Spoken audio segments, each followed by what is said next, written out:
ಯಡಿಯೂರಪ್ಪನವ್ರಿಗೆ ಮತ್ತೊಂದು big shock ಅಂತೆ. ಏನಪ್ಪಾ ಅಂದರೆ, ಒಂದು ಕಡೆ ನಮ್ಮೆಲ್ಲರಿಗೂ ಗೊತ್ತು ಶಾಸಕರಿದ್ದಾರೆ, ಮತ್ತೊಂದು ಕಡೆ ಮಠಾಧೀಶರು ನಾಯಕತ್ವ ವಿರುದ್ಧ ಪಂಚಮಸಾಲಿಗಳ ಕೂಗು. ಓಹೋ, ಇದೀಗ ಬರ್ತಿರುವಂತಹ ಬ್ರೇಕಿಂಗ್ ನ್ಯೂಸ್ ನೋಡಿ. ಅರುಣ್ ಸಿಂಗ್ ಭೇಟಿಯಾಗಿದ್ದಾರೆ ಸ್ವಾಮೀಜಿಗಳು. ಪಂಚಮಸಾಲಿ ಸಮುದಾಯದ ಪರ ಬ್ಯಾಟಿಂಗ್. Breaking news.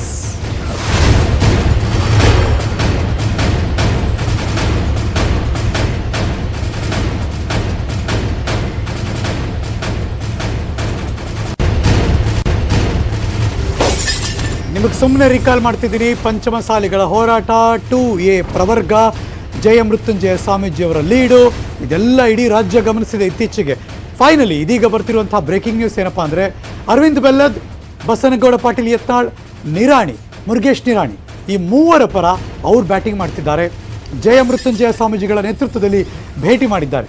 ಮೂವರಲ್ಲಿ ಒಬ್ಬರಿಗೆ CM ಸ್ಥಾನಕ್ಕೆ ಕೊಡಬೇಕು ಅಂತ ಸ್ವಾಮೀಜಿಗಳು ಈಗ ಲಭಿ ಮಾಡ್ತಿದ್ದಾರೆ ಅಂತ ಕೇಳ್ಪಟ್ಟಿದ್ದೀವಿ. ಪ್ರಮುಖವಾಗಿ ಅರವಿಂದ್ ಬೆಲ್ಲದ್ ಹೆಸರು ಪ್ರಸ್ತಾಪ ಆಗ್ತಾ ಇದೆಯಂತೆ.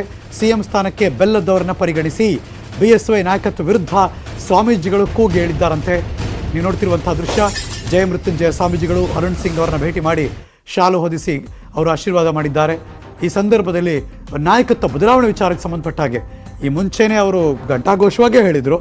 ಈಗ ಕೇಂದ್ರದಿಂದ ನಾಯಕರು ಬಂದಿದ್ದಾರೆ, ಅವ್ರನ್ನ ಮೀಟ್ ಮಾಡಿ ಮನವಿ ಮಾಡೋಣ ಅಂತ ಸ್ವಾಮೀಜಿಗಳು ಹೋಗಿ ಮನವಿ ಮಾಡಿದ್ದಾರಂತೆ. ಈ ಎಲ್ಲ ವಿಚಾರಗಳ ಬಗ್ಗೆ ಸಮಗ್ರ ಮಾಹಿತಿಯನ್ನು ಕೊಡೋದಕ್ಕೆ, ಇವತ್ತೇನೇನಾಗುತ್ತೆ ಎಲ್ಲದ್ರ ಬಗ್ಗೆ ಹೇಳೋಕ್ಕೆ ನನ್ನ ಸಹೋದ್ಯೋಗಿ ಪೊಲಿಟಿಕಲ್ ಬ್ಯೂರೋಯಿಂದ ಕೃಷ್ಣ ನೇರ ಸಂಪರ್ಕದಲ್ಲಿ ಜಾಯಿನ್ ಆಗ್ತಿದ್ದಾರೆ. Very good morning Krishna. ತುಂಬ ಆಯಾಮದಲ್ಲಿ ನಿನ್ನೆ ಮೊನ್ನೆ ಬೆಳವಣಿಗೆ ನಡೆದಿದೆ. ಇವತ್ತಿನ್ನೇನಾಗುತ್ತೋ ಅನ್ನೋ ಕುತೂಹಲ ಮತ್ತು ಆತಂಕ ರಾಜಕೀಯ ನಾಯಕರಿಗೆ, ಮುಖ್ಯಮಂತ್ರಿಗಳ ಆದಿಯಾಗಿ ಎಲ್ರಿಗೂ ಇದ್ದೇ ಇದೆ. ತಿಳ್ಕೊಳ್ಳೋಕ್ಕೆ ಕುತೂಹಲ ನಮ್ಮೆಲ್ಲರಲ್ಲೂ ಇದ್ದೇ ಇದೆ. ಇವತ್ತೇನೆಲ್ಲ ನಡೆಯುತ್ತೆ?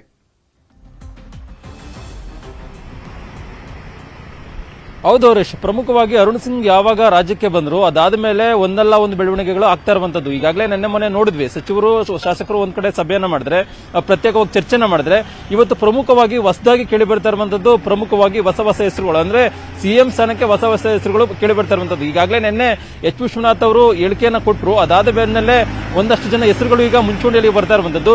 ಪ್ರಮುಖವಾಗಿ ಇಷ್ಟು ದಿನಗಳ ಕಾಲ ಅರವಿಂದ್ ಬೆಲ್ಲದ್ ಅವರು ತೆರೆಮರೆಯಲ್ಲಿ ಕಸರತ್ತನ್ನ ಮಾಡ್ತಾ ಇದ್ರು. ಈಗ ಬಹಿರಂಗವಾಗಿನೇ ಗೊತ್ತಾಗ್ತಾ ಇದೆ ಅವರು CM ಕ್ಯಾಂಡಿಡೇಟ್ ಅನ್ನುವಂಥದ್ದು. ಈಗ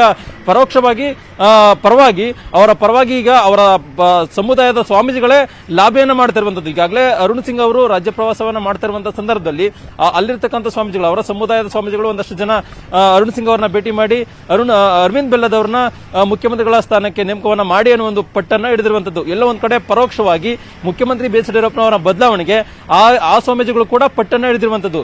ಜೊತೆಗೆ ಏನಂತಂದ್ರೆ ಹರೀಶ್, ಪ್ರಮುಖವಾಗಿ ನಿನ್ನೆ ಶಾಸಕರ ಸಹಿ ಸಂಗ್ರಹ ಮಾಡುವಂತಹ ಒಂದು ಕೆಲಸವನ್ನ ಅರುಣ್ ಸಿಂಗ್ ಅವರು ಮಾಡಿದ್ದಾರೆ. ಬಹುತೇಕ ಶಾಸಕರು ಎಲ್ಲ ಒಂದ್ ಕಡೆ ಮುಖ್ಯಮಂತ್ರಿಗಳ ವಿರುದ್ಧವಾಗಿ ಅಭಿಪ್ರಾಯವನ್ನು ವ್ಯಕ್ತಪಡಿಸಿದ್ದಾರೆ ಅನ್ನೋದು ಕೂಡ ಸಾಕಷ್ಟು ಕೇಳಿ ಬರ್ತಾ ಇದೆ. ಜೊತೆಗೆ ಭಿನ್ನರೇನಿದ್ದಾರೆ, ಪ್ರಮುಖವಾಗಿ ರೆಬಲ್ಗಳೇನಿದ್ದಾರೆ, ಮುಖ್ಯಮಂತ್ರಿಗಳ ವಿರುದ್ಧವಾಗಿ ನಿಂತ ಶಾಸಕರು, ಅವರು ಕೂಡ ಒಂದಷ್ಟು ತಂತ್ರಗಾರಿಕೆಯನ್ನ ಮಾಡ್ಕೊಂಡಿದ್ದಾರೆ. ಶೀಘ್ರವೇ ಒಂದು ಹೈಕಮಾಂಡ್ಗೆ ಒಂದು ಪತ್ರವನ್ನು ಕೂಡ ಕಳಿಸೋದಕ್ಕೆ ಸಿದ್ಧತೆಯನ್ನ ಮಾಡ್ಕೊಂಡಿದ್ದಾರೆ. ಜೊತೆಗೆ ಏನಂತಂದ್ರೆ, ಯಾರೆಲ್ಲ ಶಾಸಕರು ನಿನ್ನೆ ದಿನ ಏನು ಅರುಣ್ ಸಿಂಗ್ ಅವರನ್ನ ಭೇಟಿ ಮಾಡಿದಂತ ಸಂದರ್ಭದಲ್ಲಿ ಮುಖ್ಯಮಂತ್ರಿಗಳ ಪರವಾಗಿ ಎಷ್ಟು ಜನ ಶಾಸಕರು ಅಭಿಪ್ರಾಯವನ್ನು ವ್ಯಕ್ತಪಡಿಸಿದ್ದಾರೆ, ಮತ್ತೆ ವಿರುದ್ಧವಾಗಿ ಎಷ್ಟು ಜನ ನಿಂತಿದ್ದಾರೆ, ಮತ್ತೆ ತಟಸ್ಥ ನಿಲುವನ್ನ ಎಷ್ಟು ಜನ ತಾಳಿದ್ದಾರೆ ಅನ್ನೋದ್ರ ಬಗ್ಗೆ ಒಂದು ರೀತಿ ಸಂಕ್ಷಿಪ್ತವಾದಂತಹ ವಿವರವನ್ನ ಹೈಕಮಾಂಡ್ಗೆ ಪತ್ರವನ್ನು ಕಳಿಸೋದಕ್ಕೂ ಕೂಡ ರೆಬಲ್ಗಳು ಸಿದ್ಧತೆಯನ್ನ ಮಾಡ್ಕೊಳ್ತಾ ಇದ್ದಾರೆ. ಇದ್ರ ಜೊತೆಗೆ ಮುಖ್ಯಮಂತ್ರಿಗಳು ಕೂಡ ಒಂದು ರೀತಿ ತಲೆಬಿಸಿಯಾಗಿದ್ದಾರೆ. ಯಾಕಂದ್ರೆ ಇಷ್ಟು ದಿನಗಳ ಕಾಲ ಮುಖ್ಯಮಂತ್ರಿಗಳು ಯಾರೋ ಒಂದಿಬ್ರು ಮಾತಾಡ್ತಾರೆ ಅಂತ ಸುಮ್ಮನಿದ್ರು. ಆದ್ರೆ ನಿನ್ನೆ ಮೀಟಿಂಗ್ ಮಾಡಿದಂತ ಸಂದರ್ಭದಲ್ಲಿ ಬಹುತೇಕ ಶಾಸಕರು ಏನು ತನ್ನ ವಿರುದ್ಧವಾಗಿ ಮಾತಾಡಿದಂತ ಸಂದರ್ಭದಲ್ಲಿ ಈಗ ನಾನು ಏನ್ ಮಾಡಬೇಕು, ಕುರ್ಚಿಯನ್ನು ಉಳಿಸ್ಕೊಳ್ಳೋದಕ್ಕೆ ಆ ರೀತಿಯಾದಂತಹ ತಂತ್ರಗಾರಿಕೆಯನ್ನು ಕೂಡ ಮುಖ್ಯಮಂತ್ರಿಗಳು ಮಾಡ್ತಾ ಇದ್ದಾರೆ. ನಿನ್ನೆಯಿಂದನೂ ಕೂಡ ಯಾವುದೇ ಸರ್ಕಾರಿ ಕಾರ್ಯಕ್ರಮಗಳನ್ನ ಮುಖ್ಯಮಂತ್ರಿಗಳು ಮಾಡ್ಕೊಂಡಿಲ್ಲ, ನಿಗದಿಯಾಗಿಲ್ಲ. ಬದಲಾಗಿ ಪಕ್ಷದ ಚಟುವಟಿಕೆಗಳು, ಶಾಸಕರ ನಡೆಗಳು ಮತ್ತೆ ಸಚಿವರುಗಳು ಏನು ಹೇಳಿಕೆಗಳನ್ನು ಕೊಡ್ತಾ ಇದ್ದಾರೆ ಅದ್ರ ಬಗ್ಗೆ ಗಮನವನ್ನು ಹರಿಸಿದ್ದಾರೆ. ಜೊತೆಗೆ ಅವರನ್ನ ಎದುರಿಸುವಂತ ನಿಟ್ಟಿನಲ್ಲಿ ಯಾವ ರೀತಿಯಾದಂತಹ ತಂತ್ರಗಾರಿಕೆಯನ್ನು ಮಾಡ್ಕೊಡ್ಬೇಕು ಅನ್ನೋದ್ರ ಬಗ್ಗೆ ಕೂಡ ತಮ್ಮ ಪುತ್ರ ಏನಿದ್ದಾರೆ BY ವಿಜಯನ್ ಏನಿದ್ದಾರೆ ಅವರ ಜೊತೆಗೆ ಕೂಡ ಮುಖ್ಯಮಂತ್ರಿಗಳು ಚರ್ಚೆನ ಮಾಡ್ತಾ ಇದ್ದಾರೆ. ಜೊತೆಗೆ ಇವತ್ತು ಪ್ರಮುಖವಾಗಿ ಅರುಣ್ ಸಿಂಗ್ ಅವರ ರಾಜ್ಯ ಪ್ರವಾಸ ಏನಿದೆ ಇದು 3ನೇ ದಿನ, ಜೊತೆಗೆ ಕೊನೆ ದಿನ ಕೂಡ ಹೌದು. ಇವತ್ತು ಪ್ರಮುಖವಾಗಿ ವಿವಿಧ ರಾಜ್ಯ ಪ್ರಧಾನ ಕಾರ್ಯದರ್ಶಿಗಳು ಮತ್ತೆ ಮೋರ್ಚಾ ಅಧ್ಯಕ್ಷಗಳು ಆಗಿರಬಹುದು ಮತ್ತೆ ಪದಾಧಿಕಾರಿಗಳ ಜೊತೆಗೆ ಪಕ್ಷ ಸಂಘಟನೆ ವಿಚಾರವಾಗಿ ಅರುಣ್ ಸಿಂಗ್ ಅವರು ಚರ್ಚೆಯನ್ನ ಮಾಡಿದ್ದಾರೆ. ಅದಾದ ಬಳಿಕವಾಗಿ ಸಂಜೆ 4 ಗಂಟೆಗೆ ರಾಜ್ಯ ಕೋರ್ ಕಮಿಟಿ ಸಭೆ ನಡೀತಾ ಇದೆ. ಆ ಒಂದು ಸಭೆಯಲ್ಲಿ ಮಹತ್ವದ ಚಟುವಟಿಕೆಗಳು ಮಹತ್ವದ ಬೆಳವಣಿಗೆಗಳ ಬಗ್ಗೆ ತೀರ್ಮಾನ ಆಗುತ್ತೆ. ಈಗಾಗಲೇ ನಾಯಕತ್ವದ ಗೊಂದಲ ವಿಚಾರವಾಗಿ ಪದೇ ಪದೇ ಬರ್ತಾನೆ ಇದೆ, ಗೊಂದಲಗಳು ಕಂಟಿನ್ಯೂ ಆಗ್ತಾನೆ ಇದೆ.